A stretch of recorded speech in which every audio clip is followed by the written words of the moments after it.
Recording studio Alamnagar Madhepura.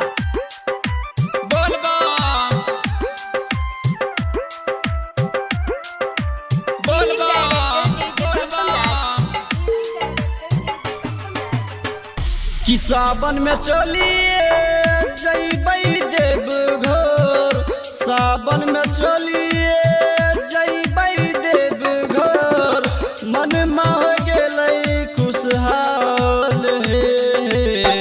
चलो हे सजनी देवघर नगरिया, चलो हे सजनी देवघर नगरिया, मन में हो गेलै खुशहाल हे सजनी, मन में हो गेलै खुशहाल हे।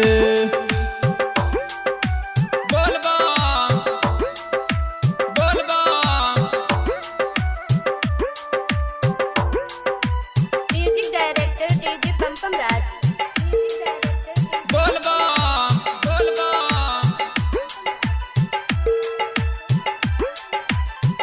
पहला सोमारी हमें जलवा चढ़बै, भोला जी के अर्जी मन से लगैबै, भोला जी के अर्जी मन से लगैबै।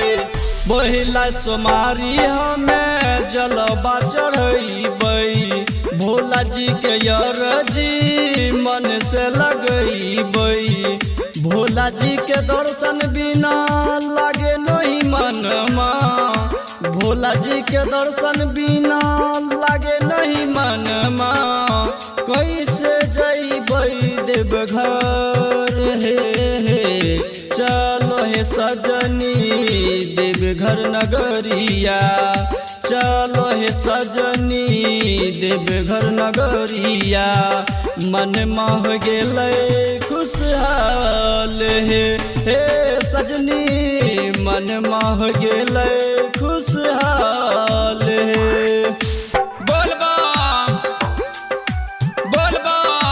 Presented by PM recording studio Alamnagar Madhepura.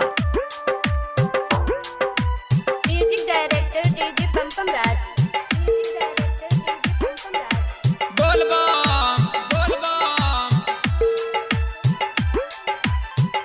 हमरा पर कृपा जे भोला जी के छलै, रतिया के सपना में भोला जी अइलै, रतिया के सपना में भोला जी अइलै। हमरा पर कृपा जे भोला जी के छलै, रतिया के सपना में भोला जी अइलै, मन लागे चलै भोला जी के बिना, मन लागे हमरा भोला जी के बिना, पैदल जइबै देवघर हे।